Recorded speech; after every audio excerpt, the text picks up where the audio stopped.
Jésus, roi d'éternité, qui est comme toi, que tu es digne, que tu es digne. Créateur de toutes choses, source de la vie, que tu es digne, que tu es digne, revêtu de majesté, tu t'es dépouillé, que tu es digne, que tu es digne, que tu es digne.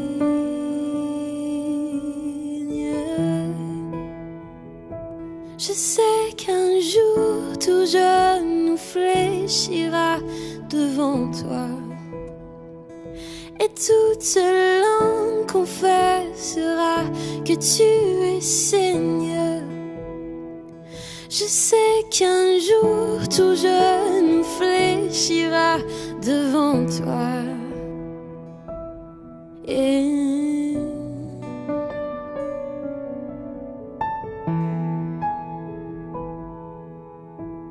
tu nous as donné la vie, toi le Dieu de gloire, que tu es digne, que tu es digne. Il n'y a pas d'ami comme toi, conseiller fidèle, que tu es digne, que tu es digne. Et tous les jours je redirai combien tu es bon, que tu es digne, que tu es digne, que tu es digne.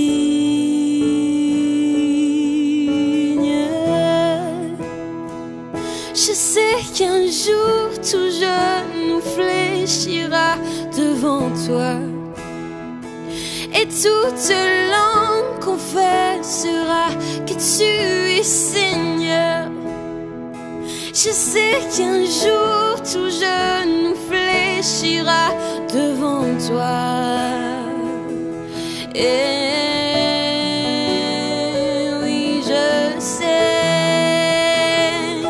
je sais qu'un jour tout genou fléchira devant toi, Seigneur, et toute langue confessera que tu es Seigneur. Je sais qu'un jour tout genou fléchira devant toi.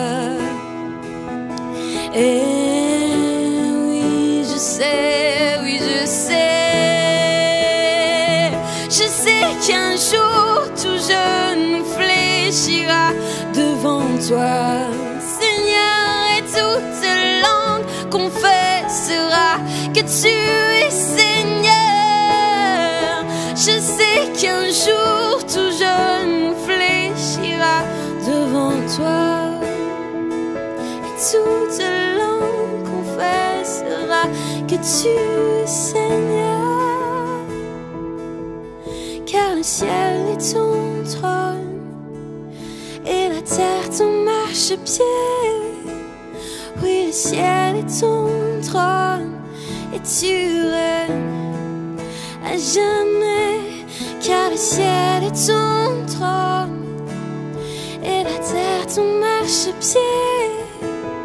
Oui, le ciel est ton trône, et tu règnes à jamais, Seigneur.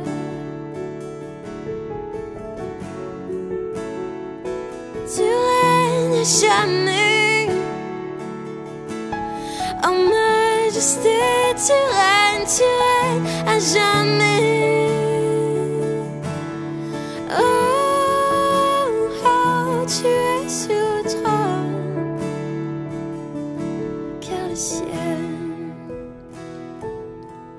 Car le ciel est ton trône, et la terre ton marchepied. Oui, le ciel est ton trône, et tu règnes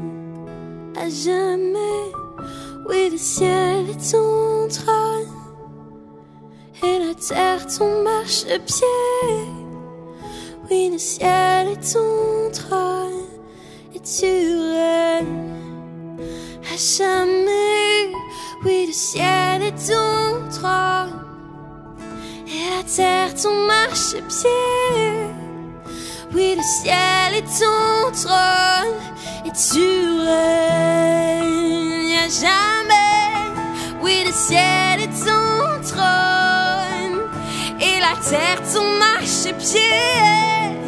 Oui, le ciel est ton trône et tu règnes à jamais. Oui, le ciel est ton trône et la terre ton marchepied. Oui, le ciel est ton trône et tu règnes à jamais. Oui, le ciel est ton trône et la terre ton marchepied. Oui, le ciel est ton trône et tu règnes à jamais. À jamais.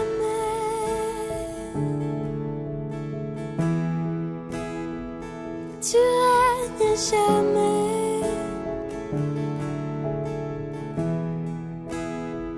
Tu règnes à jamais. Majesté. Tu règnes à jamais.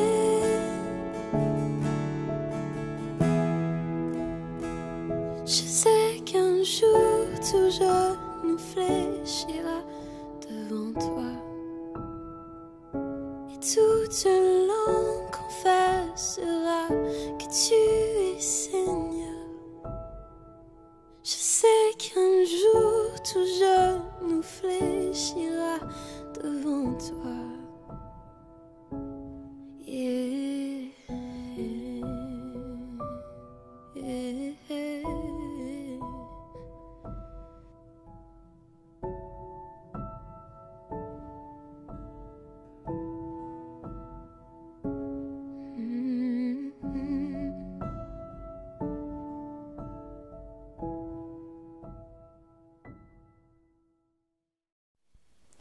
Bonsoir chers amis, bienvenue sur la chaîne YouTube de la Cité de Lumière. Je vous rappelle que vous êtes connectés pour une émission qui vous est proposée par le Centre évangélique Voironnais. D'autres émissions vous sont proposées en semaine, également le vendredi soir, à partir de 20h30 environ. Des émissions intitulées « On a tous besoin ». Je vous invite chaleureusement à vous y connecter chaque fois qu'il sera possible pour vous. Et je vous invite également à vous connecter le dimanche matin à notre culte hebdomadaire. La retransmission a lieu en deuxième partie de matinée. Et si en plus de cela vous êtes des hommes et des femmes courageux, venez donc vous nous rejoindre lors de ce culte en présentiel, cette fois-ci à partir de 9h30 chaque dimanche matin.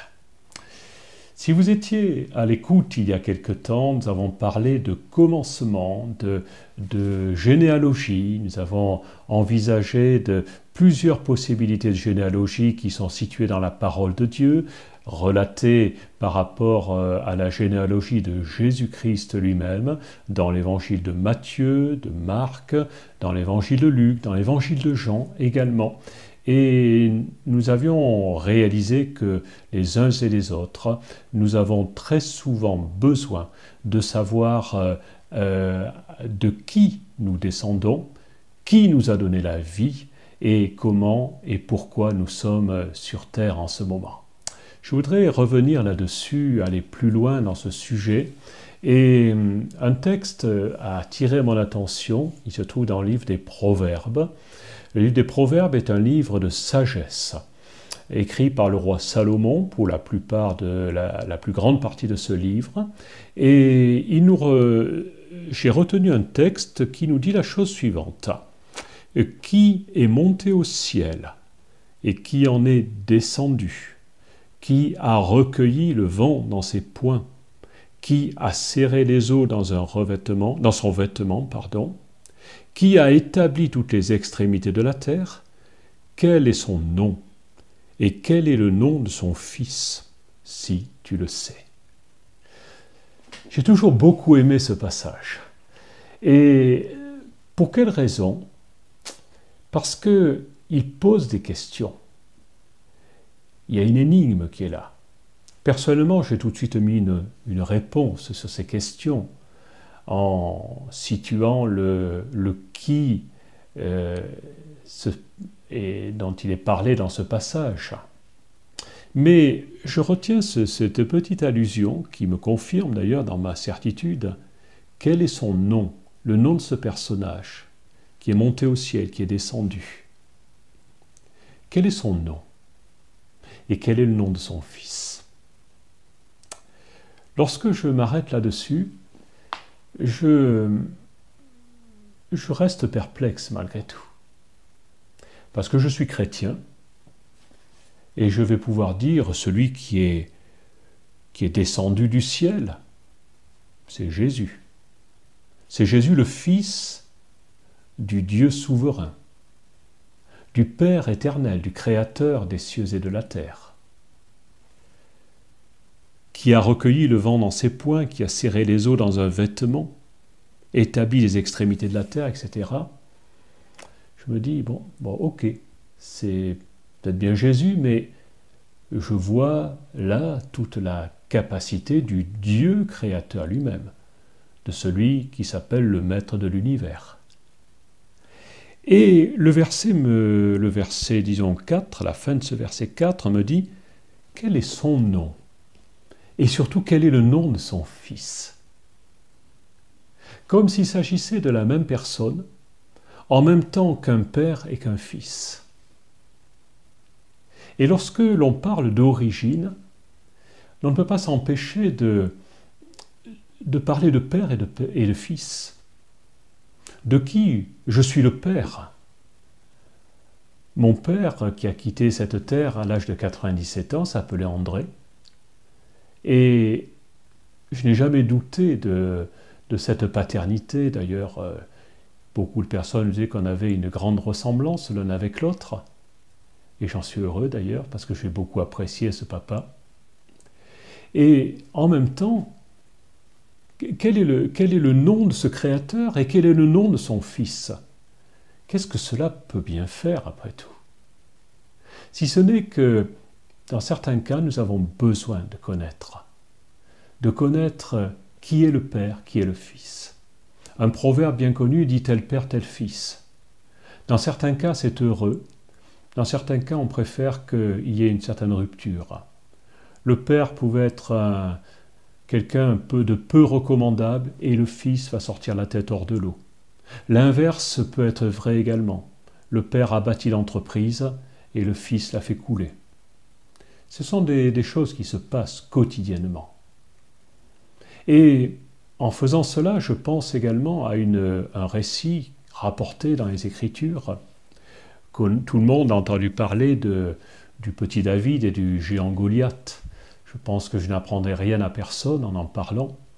Ce combat qui était tout à fait inégal. Un enfant d'une vingtaine, peut-être moins d'une vingtaine d'années, qui est lancé qui est mis en pâture pratiquement par le roi Saül qui va dire, écoute, si tu veux aller te battre avec cette force de la nature, ce géant Goliath, vas-y, je ne te retiendrai pas. Je te propose même mon armure si tu le souhaites. Et force est de constater que David n'a pas pu s'accommoder de cette armure faite pour un autre homme qui était non pas un géant, mais un homme important en hauteur également. Saül était vraiment quelqu'un qui ne passait pas inaperçu. Mais il va aller à la rencontre de ce géant avec une pierre, simplement une fronde, et l'Écriture me dit que la pierre fera mouche, que le géant s'effondrera sous l'action de ce seul petit caillou lancé avec adresse et précision par le petit David. Et Saül va commencer le roi d'Israël, qui était déjà dans une période où sa responsabilité avait commencé à prendre un petit peu l'eau.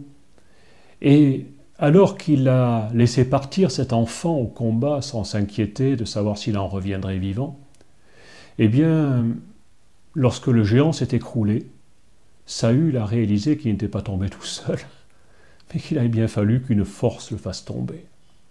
Et l'une de ses premières questions va être « Mais qui est cet enfant?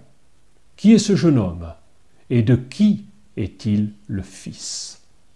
Il s'est intéressé à ce garçon, jusque-là sans aucune importance, qui était la risée, je dirais, de ses frères. Même il dit, mais qu'est-ce que tu es venu faire?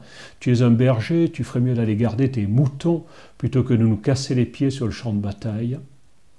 Mais lorsque Saül va réaliser qu'il est en face d'un héros, qui est cet enfant? Qui est ce jeune? Et de qui est-il le fils? Et l'on s'aperçoit que, comme prophétiquement, ce jeune homme sort de la ville de Bethléem, ce qui signifie la maison du pain, et qui plus tard sera le lieu de naissance de Jésus, Jésus dont il est question déjà prophétiquement dans ce livre des Proverbes. Quel est le nom de celui qui a créé la terre et le ciel, et quel est le nom de son fils? Lui est le fils, issu du Père, mais le Père a donné naissance, a fait émaner de sa personne le Fils lui-même, de telle sorte qu'il y a une unité entre ces deux personnes qui sont là, Père et Fils. Ils ne font qu'un. Et ce soir, je m'arrête là-dessus pour vous lancer cette question également. De qui êtes-vous le Fils? Avez-vous connu votre Père, votre Papa? Ça ramène peut-être à des souvenirs qui sont douloureux pour plusieurs d'entre vous et qui, dans votre cœur, font naître une image du Père qui est catastrophique. Disant « Mon Père ne m'a jamais regardé, il ne s'est jamais occupé de moi. Bien trop occupé à autre chose, lui avait réussi, et moi j'ai échoué. Et j'aurais pourtant tellement eu besoin, comme un certain Daniel Guichard, une fois qui a composé une magnifique chanson à propos de celui qu'il appelait son vieux, et qui se termine en disant « Papa ». Ce soir, je vous laisse quelques instants avec un temps musical et on se retrouve juste après.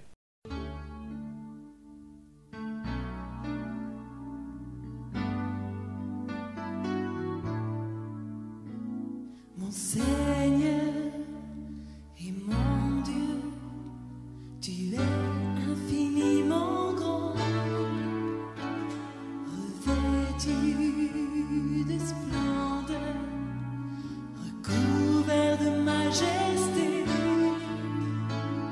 Tu t'es vêtu d'un manteau de lumière, tu es descendu parcourir la terre.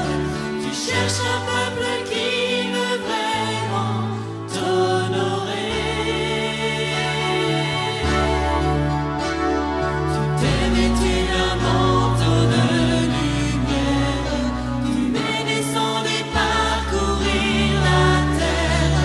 Tu cherches un peuple qui veut faire ta volonté.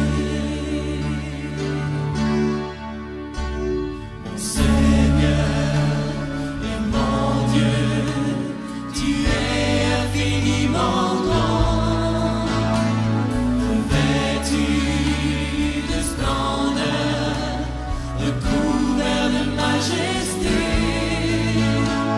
Des quatre vents tu envoies tes paroles, tu souffles sur notre pays, tu envoies sur nos vies un feu qui purifie. Des quatre vents tu envoies tes paroles, tu souffles sur notre pays, tu envoies sur nos vies un feu qui purifie. Mon Seigneur et mon Dieu, tu es infiniment grand, revêtu de splendeur, recouvert de majesté. Je réponds, me voici, mon Dieu, mon Père, pour accomplir ta volonté.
Rebonsoir, quel est le nom de celui qui a créé l'univers?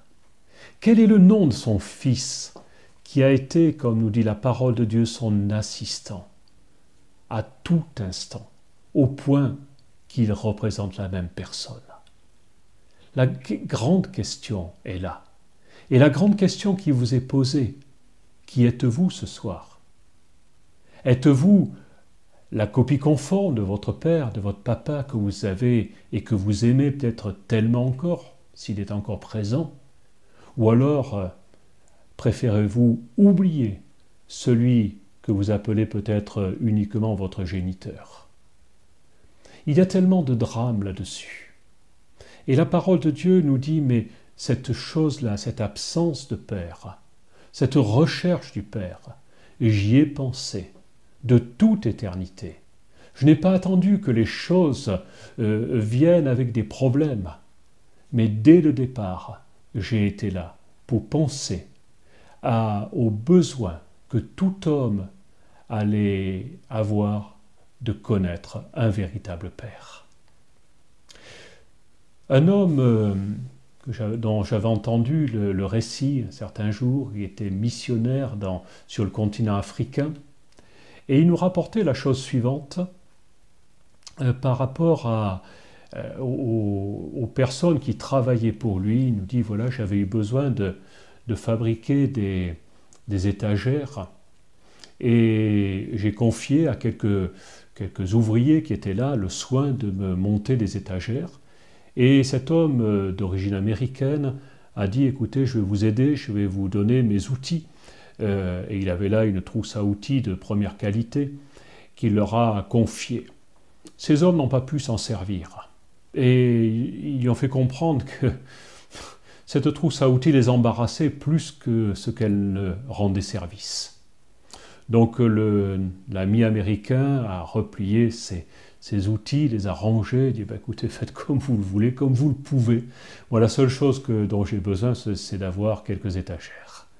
Et ils sont venus avec leurs outils un peu de type préhistorique, mais le résultat a été que l'ami américain a eu des étagères de première qualité, faites avec des outils de briques et de broc, qui ne ressemblaient à rien, mais dont ses ouvriers savaient tout à fait se servir.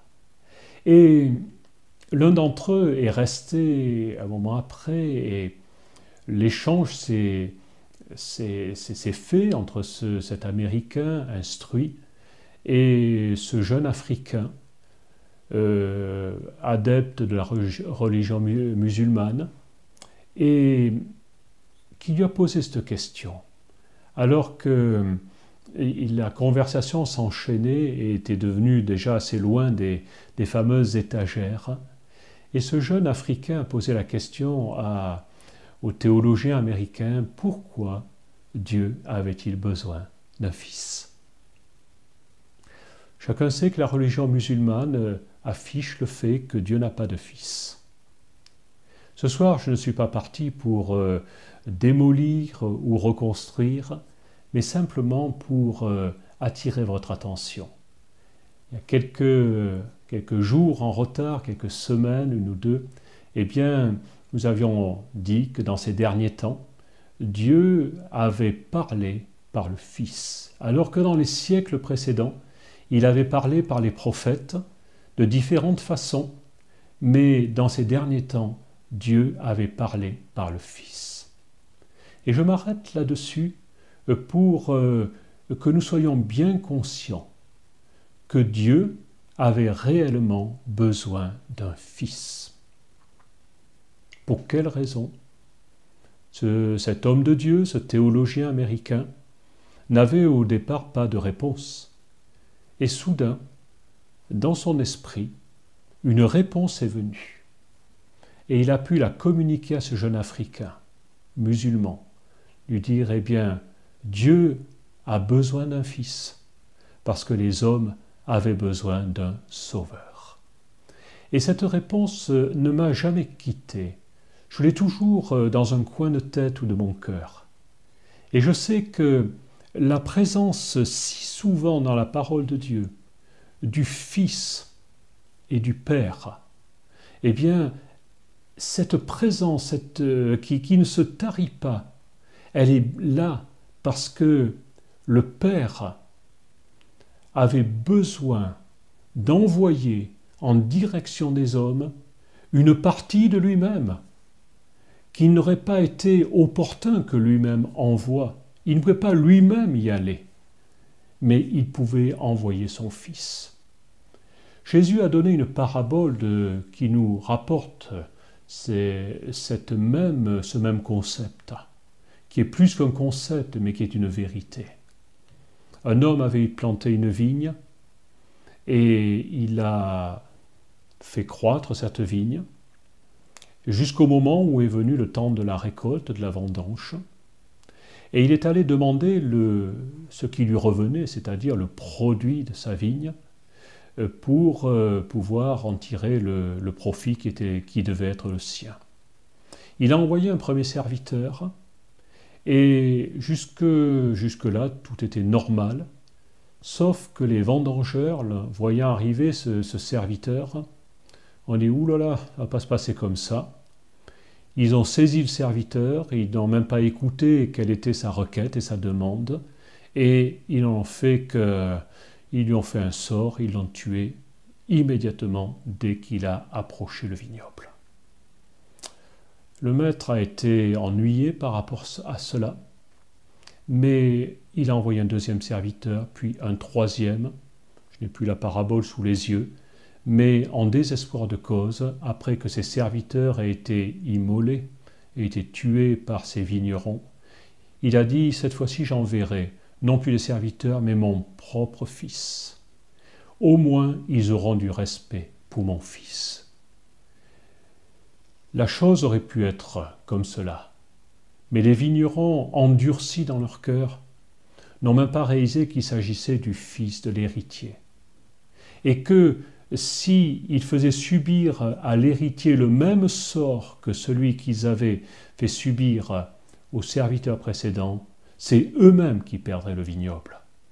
Et ce qu'ils avaient pensé être quelque chose qui leur appartienne allait leur échapper définitivement, parce qu'il n'était pas possible que le père se sépare de l'héritage. Et voyant arriver le fils, ils n'ont pas réfléchi 30 secondes, ils ont fait périr également le fils. Et l'héritage leur a échappé. Et ce soir, je m'arrête là-dessus.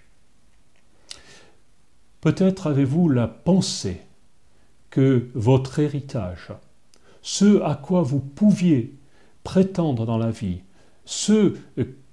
les choses pour lesquelles vous vous êtes battu toute votre vie, n'ont fait qu'échouer.